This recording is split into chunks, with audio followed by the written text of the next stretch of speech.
Friends, welcome to our YouTube channel. So आज के इस वीडियो में हम अभ्यास प्रश्न पत्र 2022-23 यानी प्रैक्टिस सेट पेपर जो कि प्री बोर्ड पेपर आपके होने वाले थे, उसके पूर्व आपको अभ्यास प्रश्न पत्र यहाँ पर वार्षिक परीक्षा के पूर्व होने वाले, इसको आपको स्कूल से हल करना है। ठीक है, इसके लिए आपको स्कूल में जो है एक पीरियड भी लगाया जाएगा और यहाँ पर आपको सभी प्रश्नों के उत्तर मैं बताने वाली हूँ कक्षा 10वीं गणित के। इसके पहले हमने कक्षा 10वीं अंग्रेजी का सेट ए कंप्लीट कर लिया है। इंग्लिश का नीचे लिंक दी गई है इंग्लिश की फुल सॉल्यूशन की, आप वहाँ से जाकर इंग्लिश का फुल सॉल्यूशन पहले कंप्लीट कर लीजिए, फिर मैथ्स को कर लीजिए या फिर पहले मैथ्स का भी कर सकते हो। ठीक है, तो आपके टाइम टेबल अकॉर्डिंग करना है। चलिए सबसे पहले क्वेश्चन आंसर को देखते हैं और यहाँ पर मैं आपको 1 से लेकर पूरे 23 क्वेश्चन जितने भी आपको पूछे गए हैं इन सभी प्रश्नों के उत्तर मैं आपको बताने वाली हूँ। चलिए शुरुआत करेंगे। वीडियो को लाइक करें, अपने सभी दोस्तों में शेयर करें, चैनल फर्स्ट टाइम आया हो चैनल सब्सक्राइब जरूर करें। पीडीएफ के लिए गूगल पर सर्च कर लेंगे www.arfindia.com। ठीक है, जहां पर क्या कर दिया आपको पीडीएफ प्रोवाइड कर दी है अभ्यास प्रश्न पत्रों के सभी सॉल्यूशन की पीडीएफ। चलिए सही विकल्प चुनिए। सबसे पहला, दो संख्याएं ए और बी इस प्रकार है कि ए इंटू बी है 64 और एचसीएफ ए बी का कितना है 16 है। तो एलसीएम ए बी का कितना होगा आपको बताना है। ठीक है, यहाँ पर आपको ऑप्शन भी दिए गए। ठीक है, तो चलिए इसका आंसर लिख लेंगे। ठीक है, तो इसका कितना हो जाएगा 4 हो जाएगा ऑप्शन ए। इसके बाद है, यदि किसी द्विघात बहुपद x square plus b x plus c के शून्यक अल्फा और बीटा हो तो अल्फा इंटू बीटा का मान क्या होगा। ठीक है, तो इसका आंसर होगा सी अपॉन ए होगा अल्फा इंटू बीटा का मान। इसके बाद है, यदि a1 अपॉन a2 बराबर b1 अपॉन b2 बराबर c1 अपॉन c2 हो तो रैखिक समीकरण युग्म a1x plus b1y plus c1 बराबर 0 तथा a2x plus b2y plus c2 बराबर 0 का कौन सा हल होगा। तो इसके ऑप्शन नंबर सी सही आंसर होगा, अनंतः अनेक हल होंगे। ठीक है, सी नंबर का आंसर। इसके बाद चौथा प्रश्न है आपका, श्रेणी दी गई है 6, 12 और 18 का कौन सा पद 54 है, इनमें से आपको बताना है। तो इसका उत्तर देखते हैं। ठीक है, तो इसमें आपका आंसर यहाँ पर हो जाएगा 9वां पद ये होगा 54। इसके बाद है 5वां, त्रिभुज एबीसी में ए बी बराबर 6 करनी 3 सेंटीमीटर, ए सी बराबर 12 सेंटीमीटर और बी सी बराबर 6 सेंटीमीटर हो तब कोण बी का मान इनमें से कितना होगा। तो कोण बी का मान आ जाएगा 90 डिग्री। ठीक है, सही आंसर हो जाएगा। छठवा है, दो बिंदु ए x1 y1 और b x2 y2 के बीच की दूरी क्या होगी। तो बीच की दूरी होगी option number A B is equal to x2 minus x1 का whole square plus y2 minus y1 का होल स्क्वायर। ठीक है, ये सही आंसर हो जाएगा। इसके बाद रिक्त स्थान की पूर्ति कीजिए। देखिए, प्रत्येक भाज्य संख्या खाली स्थान को संख्याओं के गुणनफल के रूप में व्यक्त किया जा सकता है। तो यहाँ पर प्रत्येक भाज्य से संख्या उसको अभाज्य संख्याओं के गुणनफल के रूप में व्यक्त किया जा सकता है। ठीक है, द्विघात समीकरण के विविक्त कर का सूत्र होता है d बराबर बी स्क्वायर माइनस 4ac, ये होता है सूत्र। इसके बाद है, यदि किसी समांतर श्रेणी का nवां पद 3 + 2n हो तब श्रेणी का प्रथम पद खाली स्थान होगा। ठीक है, तो यहाँ पर क्या होगा, जो प्रथम पद होगा वो कितना होगा 5 हो जाएगा। दो समान कोणिक त्रिभुजों में उनकी संगत भुजाओं का अनुपात सदैव कैसा होता है, समान होता है। इसके बाद है, 3 मीटर ऊंची मीनार के पास से 3 मीटर दूर स्थित बिंदु पर मीनार की चोटी का उन्नयन कोण कितना होगा। और वृत्त को दो बिंदुओं पर प्रतिच्छेद करने वाली रेखा को प्रतिच्छेदक रेखाएं कहते हैं। ठीक है, हमारा 5वां क्वेश्चन बाकी है, तो यहाँ पर आप प्रतिच्छेदक रेखाएं लिख लीजिएगा और जो उन्नयन कोण हो जाएगा वो हो जाएगा आपका 45 डिग्री। ठीक है, 5वें का आंसर तो ये हो जाएगा। इसके बाद प्रश्न क्रमांक 3 देख लेते हैं हम। तीसरा हमारा सही जोड़ी है जिसमें आपको ट्रिग्नोमेट्रिकल यानी यहाँ पर जो त्रिकोणमिति से संबंधित सही जोड़ी है और वृत्त से संबंधित भी दो सूत्र है। वृत्त की परिधि जैसे है तो वृत्त की परिधि 2π होता है, वृत्त का क्षेत्रफल πr² होता है, असंभव घटने की प्रायिकता कितनी होती है 0 या 0, यहाँ पर आपको बताना। ठीक है, sin² theta plus cos² theta कितना होता है इज इक्वल टू 1। ठीक है, यानी असंभव घटने की प्रायिकता यहाँ पर 0 हो जाएगी। तो और इसी प्रकार से ये दोनों फॉर्मूले भी आपके जम जाएंगे। और हम जानते हैं 1 + cot² theta is equal to कितना होता है cos² थीटा, तो ये लास्ट में f में हो जाएगा। और जो sec थीटा बचेगा वो अपोजिट cos का अपोजिट sec। ठीक है, तो ये होता है, तो ये सही जोड़ी आपको जमा लेना। ठीक है, फिर से देख लीजिए, आपको ज़्यादा कन्फ्यूजन नहीं होगा। अब हम शुरू से देखते हैं। तो यहाँ पर मैं आपको बताती हूँ 1 + cot² थीटा का cos² थीटा हो जाएगा, sec थीटा का हो जाएगा 1 अपॉन cos थीटा और sin² theta plus cos² theta यानी कितना होता है 1, तो ये तीसरा हो जाएगा। और जो वृत्त की परिधि होती है वो 2πr होती है, तो ये 2πr और जो वृत्त का क्षेत्रफल ये πr² होता है, तो ये 5वां हो जाएगा। और जो लास्ट में आपका 6वां बचता है वो ये 0 हो जाएगा। ठीक है, इसके सामने आप नोट कर लीजिएगा, मिला लीजिएगा। इसके बाद जो प्रश्न क्रमांक 4 है, एक शब्द एक वाक्य में उत्तर दीजिए 6 अंक के लिए। चलिए देखते हैं। यदि किसी द्विघात समीकरण के विविक्त कर का मान धनात्मक हो तो उस समीकरण के मूलों की प्रकृति कैसी होगी, ये आपको बताना है। तो इसका उत्तर हो जाएगा 2 भिन्न वास्तविक मूल इसके हो गए। ठीक है, 2 भिन्न वास्तविक मूल, ये आप लिख लीजिएगा अपनी कॉपी में। और वीडियो को लाइक जरूर कर दे ताकि आपको और ऐसी वीडियो मिलते रहे। क्या सभी वर्ग समरूप होते? तो हाँ। तो देखिए, आपको यहाँ पर पीडीएफ डाउनलोड करने के लिए कुछ नहीं करना है, सीधे से गूगल पर आ जाना है। गूगल पर सर्च कर लेना है, आप कुछ भी टाइप कर सकते हो, ARF India pre board paper या ARF इंडिया अभ्यास पेपर। ठीक है, जो भी आपको यहाँ पर सर्च करना है वो आप सर्च कर लीजिएगा। जैसे कि यहाँ पर मैं ARF India pre board paper डालती हूँ, तो जैसे ही ARFindia.com मिलता है यहाँ पर क्लिक कर लीजिएगा। डिस्क्रिप्शन बॉक्स में लिख के उससे आप डायरेक्टली भी जा सकते हो। इस पर लिंक करने के बाद में आपको पेपर जो है PDF आपको लिंक दिखेंगी, उस पर क्लिक कर क्लिक हियर करोगे तो PDF डाउनलोड आसानी से हो जाएगी। कर दे ताकि आपको और ऐसी वीडियो मिलते रहे। क्या सभी वर्ग समरूप होते हैं? तो हाँ, बिल्कुल सही है, सभी वर्ग समरूप होते हैं। और वृत्त की स्पर्श रेखा वृत्त को कितने बिंदुओं पर स्पर्श करती है? तो केवल एक बिंदु पर। ठीक है, जो स्पर्श रेखा होंगी केवल एक ही बिंदु पर स्पर्श करेंगी वो, ये हो जाएगा आपका आंसर। उसके बाद आपको क्या करना है, बिंदु 1 4 3 2 को मिलाने वाले रेखाखंड के मध्य बिंदु के निर्देशांक आपको लिखना है। ठीक है, क्या हो गया? तो मध्य बिंदु के निर्देशांक हमेशा कितने होते हैं? तो देखिए, मूल बिंदु के निर्देशांक हमें 0 0 होते हैं, लेकिन यहाँ पर हमें 1 4 और 3 2 के लिखना, तो ये हो जाएगा 2 करनी 2। ठीक है, इसके बाद में यहाँ पर एक घनाभ के संपूर्ण पृष्ठ का सूत्र आपको लिखना है। तो घनाभ के संपूर्ण पृष्ठ का सूत्र, और उसके बाद में यहाँ पर बहुलक बताना है 2 4 8 7। तो जो सर्वाधिक संख्या रिपीट हो रही है, जैसे 7 है, हम यहाँ पर 1 2 3 बार रिपीट हो रही है। ठीक है, तो ये तीनों ही संख्या है। ठीक है, तो इस प्रकार से आप लिख देंगे इसमें, और सर्वाधिक बार आपको रिपीटेड यही संख्या दिख रही है। इसके अलावा जो सूत्र है वो हो जाएगा आपका घनाभ का संपूर्ण पृष्ठ का सूत्र। आप अलग अलग तरीके से इसको याद कर सकते हैं। 2LB हो जाएगा प्लस BH हो जाएगा प्लस HL हो जाएगा। ठीक है, ये पूरा कोष्ठक में बंद हो जाएगा। इसके बाद सत्य सत्य देखते हैं। प्रश्न क्रमांक 5, सत्य सत्य लिखिए। किसी बिंदु का भुज 0 है और कोटि 3 है, तब वो x अक्ष पर स्थित होगा। क्या सत्य है या सत्य बताना है। तो पहला क्या हो जाएगा? असत्य हो जाएगा। और यदि किसी द्विघात समीकरण के वियुक्त कर का मान 0 हो तो उसके मूल वास्तविक और समान होंगे, तो ये सत्य है। और श्रेणी 2 ऋण 2 एक समांतर श्रेणी है, तो नहीं, ये समांतर श्रेणी नहीं है, उनमें अंतर सेम होता है। इसमें तो अंतर ही 0 हो जाएगा आपका। ठीक है, ये अंतर 4 लगभग हो जाएगा, तो ये समांतर श्रेणी नहीं है। इसके बाद है क्षैतिज तल से ऊपर की ओर देखने पर दृष्टि रेखा क्षैतिज रेखा के साथ अवनमन कोण बनाती है, तो नहीं, उन्नयन होता है। ठीक है, एक किनारे पर बेलनाकार बनाई गई पेंसिल एक शंकु और एक बेलन का संयोजन है, तो सही है। और किसी घटना की प्रायिकता 1 से अधिक नहीं हो सकती, तो ये भी करेक्ट है।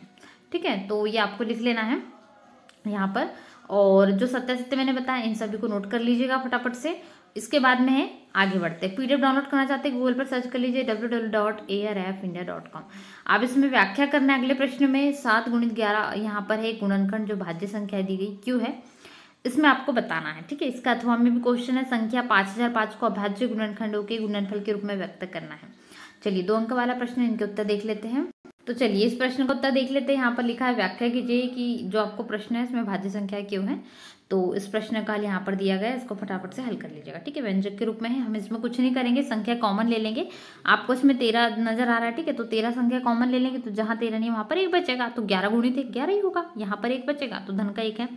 फिर 7 में 11 का गुणा करा 77, यानी 77 में 1 प्लस कर दिया 78, और दोनों का गुणा कर सकते हो। क्योंकि हम जानते हैं 78 को हम कितने की 13 के टेबल में भी आता है, 13 × 78, तो हम उसको 13 के पदों में नोट कर लेंगे, यानी इसका सही छोटा गुणनखंड जो हो जाएगा 13 और 6 हो जाएगा। तो बिल्कुल ऐसे हम इसको भाज्य संख्या के रूप में बना सकते हैं। ठीक है, इसके बाद आपका अगला प्रश्न क्या है? इसके बाद आपका अगला प्रश्न क्या है? संख्या दी गई 6, 72 और 120 का भाज्य गुणनखंड विधि से एलसीएम ज्ञात कीजिए। ठीक है, चलिए इसका उत्तर देख लेते हैं। फिर द्विघात बहुपद के शून्य ज्ञात करने वाला यस का अथवा वाला क्वेश्चन हम देखेंगे। चलिए देखते हैं। तो हम इन संख्याओं का गुणनफल अभाज्य गुणनखंड विधि से HCF और एलसीएम ज्ञात करते हैं। चलिए, 6 का भाज्य गुणनखंड निकाल लीजिए, 2 × 3 यहाँ पर हो जाएगा, 2 × 6। 72 का निकाल लीजिए, 2 दूनी 4, फिर 4 दूनी 8, 8 से 8 दिया 24, 24 दिया 72, बिल्कुल सही है। और इसी प्रकार से 120 का भी निकाल दीजिएगा, तो ये हो गया। इसका HCF और इसका LCM निकाल देंगे हम, तो हमारा टोटल निकल जाएगा 360। ठीक है, आपको ये क्वेश्चन करना है। इसके बाद हमें शून्य ज्ञात करने कहा गया था, या बहुपद के योग और गुणनफल वाला इसका अथवा क्वेश्चन है, तो ये हम देख लेते हैं। प्रश्न क्रमांक 9 समथिंग 8 है आपका, 8 या 9, तो तो ये वाला प्रश्न आपको हल करना है। माना ax² + bx + c एक द्विघात बहुपद है जिसके शून्यक अल्फा और बीटा है, तब प्रश्न के अनुसार हमें दिया गया अल्फा + बीटा बराबर -b/a, हम जानते होता है, और अल्फा × बीटा c/a होता है, यहाँ पर ये तो दोनों ही हमने निकाल लिए। ठीक है, तो यहाँ पर a का मान 1, b का मान 3 और c का मान 2 निकल जाएगा इजीली। ठीक है, चलिए इसके बाद अगला प्रश्न देख लेते हैं। तो हमारा 9वां प्रश्न है द्विघात बहुपद x² - 3 के शून्यकों का योग। देखिए अब हमें शून्यकों का योग और गुणनफल हमने निकाला, अब हमें यहाँ पर शून्यकों का योग ज्ञात करना है, या इसके अथवा में भी एक ग्राफ हम आकृति बना सकते हैं। तो चलिए हम देख लेते हैं। इसमें प्रश्न क्रमांक 9 के अथवा में आपको एक ग्राफ दिया है, इसमें हमें शून्यकों की संख्या कारण सहित बताना है। चलिए देख लेते हैं। तो यहाँ पर हमें x² - 3 के शून्यक ज्ञात करना है, तो हम शून्यकों को जो है ज्ञात कर लेते हैं, या आप ग्राफ वाला भी क्वेश्चन कर सकते हैं। और पीडीएफ के लिए मैंने आपको बता दिया, एयर ऑफ इंडिया सर्च कर सकते हैं, डिस्क्रिप्शन बॉक्स में एक लिंक दिख रही है, उस पर चले जाइएगा। और इंग्लिश का कंप्लीट सॉल्यूशन आप चाहते हो, डिस्क्रिप्शन बॉक्स में लिंक है, इंग्लिश का फुल सॉल्यूशन प्रोवाइड करा दिया गया है 10th का, जरूर से देख लीजिएगा। तो बहुपद x² - 3 के शून्य ज्ञात करने लिखा गया आपको, x² - 3 बराबर 0 है, तो x² - 3 रूट यहाँ पर हो जाएगा √ में होल स्क्वायर, और हम यहाँ से x के 2 मान निकल जाएंगे, √3 और -√3। ठीक है, और बहुपद यहाँ पर निकल जाएगा, LHS और RHS हमारे बराबर हो जाएंगे, यानी सत्यापित भी हो चुका है, तो इसको आप पूरा हल कर सकते हो। ठीक है, चाहो तो यहाँ पे तक के भी आप इसको कंप्लीट कर सकते हो, क्योंकि आपको शून्यक ही पूछे है, तो शून्यकों में संबंध यहाँ तक नहीं करना है आपको, सिर्फ शून्यक पूछे तो इतना भी हल कर लोगे तो भी आपके लिए कंप्लीट है। इसके बाद अगला प्रश्न आपको पूछा गया है, वो देख लेते हैं। इसके बाद प्रश्न क्रमांक 10 है, आफ्ताब अपनी पुत्री से कहता है कि 7 वर्ष पूर्व मैं तुमसे 7 गुनी आयु का था, अब से 3 वर्ष बाद मैं तुमसे केवल 3 गुनी आयु का रह जाऊंगा। इस स्थिति को बीजगणितीय और ग्राफीय रूप में हमें व्यक्त करना है, या इसका अथवा भी एक क्वेश्चन है, तो हम दोनों ही क्वेश्चन को देख लेते हैं। चलिए देखते हैं फटाफट से प्रश्न क्रमांक 10। तो ये अथवा वाला क्वेश्चन है जो समांतर रेखा निरूपित करती है, इसको आप समीकरण नंबर 1 और 2 से हल कर सकते हो। ठीक है, इसके बाद जो आफ्ताब वाला है ये क्वेश्चन हम देख लेते हैं। आफ्ताब की पुत्री की हम वर्तमान आयु मान लेते हैं x है, और आफ्ताब की वर्तमान आयु मान लेते हैं y। इसका बीजगणितीय निरूपण कर लेंगे, समीकरण नंबर 1 और समीकरण नंबर 2 हो जाएंगे। ग्राफीय विधि से हम इसको निरूपित करेंगे, तो यहाँ पर हम इस प्रकार से इसको बना लेंगे, ग्राफीय विधि जो हम तालिका बनाएंगे, और ग्राफ में प्रदर्शित करने के लिए हम इस प्रकार से इसको बना लेंगे। ठीक है, इसमें संख्या जो है निरूपित कर देंगे, ये आपका ग्राफ तैयार हो जाएगा। तो उसको अच्छे से बना लीजिएगा ताकि आपको पूरे में से पूरे नंबर मिले। चलिए आगे बढ़ते हैं नेक्स्ट क्वेश्चन की ओर। तो अगला क्वेश्चन है प्रश्न क्रमांक 11, गुणनखंड विधि से समीकरण √2x² + 7x + 5 × 2 = 0 को हल करना है। इसका अथवा भी है, द्विघात समीकरण दिया है, इसमें k का ऐसा मान ज्ञात करना है कि उसके मूल बराबर हो। तो चलिए हम इसका अथवा वाला क्वेश्चन देख लेते हैं फटाफट से, और इसके बाद प्रश्न क्रमांक 12वां भी देख लेंगे, जिसमें दिया है समांतर श्रेणी का कौन सा पद ऋण 81 है, यह अथवा है इसका।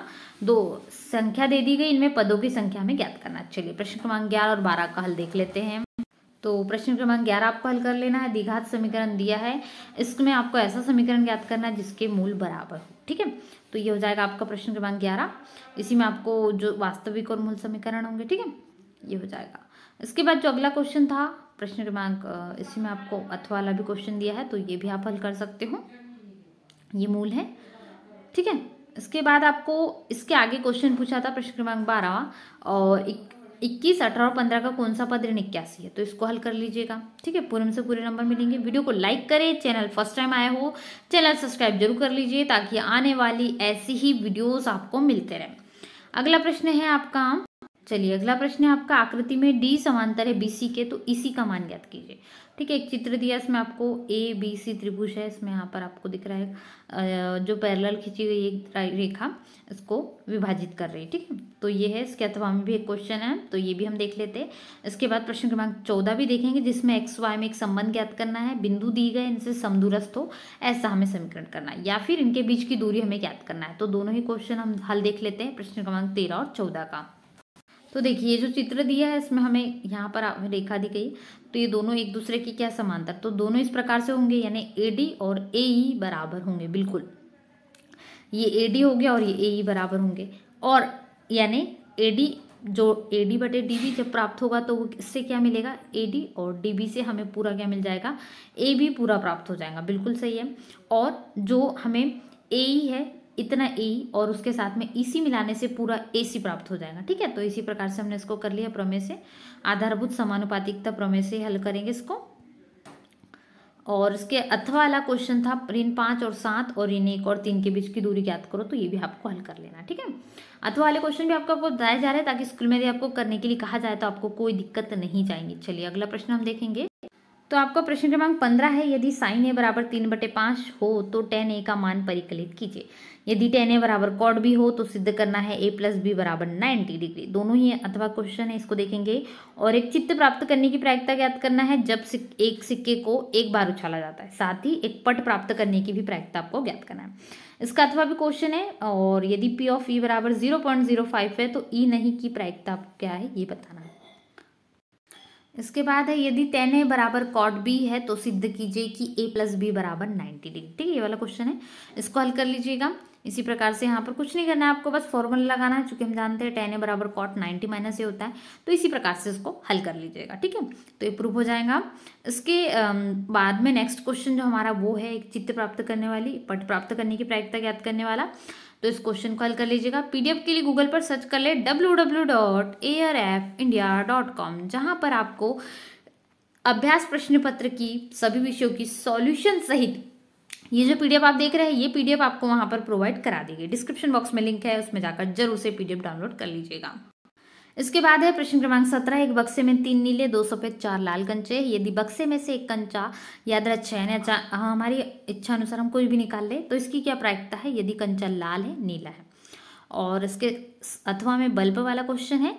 और प्रश्न क्रमांक 18 भी देख लेते हैं, जिससे आपको फटाफट से आंसर देखने को मिल जाए। हमें यहाँ उन्नयन कोण ज्ञात करना है और एक मीनार की ऊंचाई ज्ञात करना है। ठीक है, क्वेश्चन को अच्छे से पढ़ लीजिएगा। क्वेश्चन नंबर 17 और 18 हम देखते हैं। चलिए प्रश्न क्रमांक 17 का उत्तर देख लेना। हमें एक हम जो कंचे निकाल रहे हैं नीला और लाल, दोनों सफेद नीला लाल हमें पूछा है, तो चलिए फटाफट से इनको हल कर लीजिए। ज़्यादा बड़ा नहीं है, आपको समय कम लग जाएगा। ठीक है, इसके बाद प्रश्न क्रमांक हमारा अगला, यहाँ पर इसमें घटना के अनुकूल परिणामों की संख्या भी प्रश्न पूरा नहीं हुआ, इसको लिख लीजिएगा। ठीक है, इसके बाद जो हमें अगला क्वेश्चन था उसमें उन्नयन कोण ज्ञात करना था। ठीक है, उन्नयन कोण ज्ञात करेंगे, शिखर का उन्नयन कोण हमें दिया गया है, तो बिल्कुल यही आपको जो हल करना है इसी प्रकार से मेथड से सॉल्व कर लीजिएगा। तो निकल जाएगा यहाँ पर चिमनी की ऊंचाई निकल जाएगी। ठीक है, ये इसी प्रकार से हल कर लीजिएगा। इसके बाद चलिए इसके बाद प्रश्न क्रमांक 19 देखते। एक बिंदु ए है, ए से जो एक वृत्त के केंद्र से 5 मीटर दूरी पर वृत्त पर स्पर्श रेखा की लंबाई 4 सेंटीमीटर है। वृत्त की त्रिज्या ज्ञात कीजिए। ठीक है, ये आपको बताना है। इसके अथवा में भी क्वेश्चन है, 2 सकेंद्रीय वृत्तों की त्रिज्या 5 सेंटीमीटर तथा 3 सेंटीमीटर। बड़े वृत्त की उस जीवा की लंबाई ज्ञात करना है जो छोटे वृत्त को स्पर्श करती हो। या फिर एक आकृति दी है, इसमें 14 सेंटीमीटर का एक वक्र है। 19 और 20 के हल हम देख लेते हैं। ठीक है, इसमें एक और पहिया वाला भी चक्कर कितने लगाता है, 10 मिनट में प्रत्येक पहिया, ये आपको बताना है। चलिए 19 और 20 प्रश्नों के उत्तर देख लेते हैं। तो यहाँ पर आपका हो जाएगा 19 नंबर का क्वेश्चन, जो 5 सेंटीमीटर 3 सेंटीमीटर हमें बताना है। ठीक है, इसको हल कर लेना है, इसी प्रकार से हल हो जाएगा। ये चित्र बन जाएगा, चित्र जरूर बनाइएगा और साफ सुथरा बनाइएगा, जिससे कॉपी में एकदम परफेक्ट दिखे और आपकी बहुत अच्छे से नंबर पूरे में से पूरे मिले। और इसका अथवा एक और क्वेश्चन है आपको जो यहाँ पर दिया है। नेक्स्ट क्वेश्चन जो हमारा था 20 नंबर का, क्षेत्रफल ज्ञात करने वाला, एक वर्ग 14 सेंटीमीटर का जो है वो। ठीक है, तो ये हल हो जाएगा, इसको हल कर लीजिएगा। तो यहाँ पर छायांकित भाग का क्षेत्रफल 42 सेंटीमीटर निकले। ठीक है, इसके बाद अगला प्रश्न देख लेते हैं। चलिए प्रश्न क्रमांक 21, 22 और 23 देख लेते हैं। रैखिक समीकरण युग्म दिया है आपको यहाँ पर एक, इसको प्रतिस्थापन विधि से हल करना है। या फिर 2 संख्या का अंतर है 26, इसमें आपको ज्ञात करना है संख्या है। ठीक है, और प्रश्न क्रमांक 22 में एक चित्र दिख रहा है शंकु वाला, अर्धगोला वाला, बेलन का ठोस बेलन, या फिर शंकु वाला इसका अथवा का है। और प्रश्न क्रमांक 23 में ग्राफ वाले क्वेश्चन जैसे दिख रहे हैं, एक माध्य ज्ञात करना है और आंकड़े दिए गए, इसमें बहुलक ज्ञात करना है। ठीक है, प्रश्न को पढ़ लीजिएगा। चलिए इन सभी प्रश्नों के उत्तर देख लेते हैं। तो हमें प्रतिस्थापन विधि से हल करना है 21वें नंबर में क्वेश्चन में आपको। तो चलिए देखेंगे। प्रदत्त समीकरण युग्म यानी जो दिया गया समीकरण है, ऐसा भी लिख सकते हो, समीकरण नंबर 1 और 2। इसके बाद प्रतिस्थापित करने पर ये हो जाएगा। ठीक है, और समीकरण युग्म का हल ये हो जाएगा। अब प्रश्न क्रमांक 9 है, लकड़ी के एक ठोस बेलन के प्रत्येक सिरे पर एक अर्धगोला खोदकर निकालते हुए एक वस्तु बनाइए। चित्र आपको दिख रहा था, इसी से हम इसको हल करेंगे। तो यहाँ पर सॉल्व कर लीजिएगा इस क्वेश्चन को। वीडियो को लाइक जरूर कर दें फटाफट से, ताकि आपको और ऐसी वीडियो मिलते रहे। ये प्रश्न क्रमांक 23 का है, आपको इसको कर लेना है। यहाँ पर आपका आखिरी प्रश्न है। तो पूरे प्रश्नों के उत्तर यहाँ पर मैंने 1 से लेकर 23 तक के सभी प्रश्नों के उत्तर आपको प्रोवाइड करा दिए हैं। इसके पहले मैंने इंग्लिश के भी आपको पूरे कंप्लीट सॉल्यूशन प्रोवाइड करा दिए थे। तो फटाफट से वीडियो को लाइक करें, अपने सभी दोस्तों में शेयर करें। चैनल फर्स्ट टाइम आए चैनल सब्सक्राइब जरूर कर ले, ताकि आने वाली ऐसी ही वीडियोस आपको मिलते रहे। पीडीएफ के लिए गूगल पर सर्च कर लेंगे www.arfindia.com, जहाँ पर आपको पीडीएफ प्रोवाइड करा दी गई है। डिस्क्रिप्शन बॉक्स में 10th इंग्लिश की कंप्लीट सॉल्यूशन की पीडीएफ आपको वो जो है वीडियो मिल रही है, तो जरूर देख लीजिएगा। और पीडीएफ भी आप डाउनलोड कर सकते हैं, डिस्क्रिप्शन बॉक्स में लिंक दी गई। तो मिलते हैं ऐसे नए वीडियो में। Thanks for watching.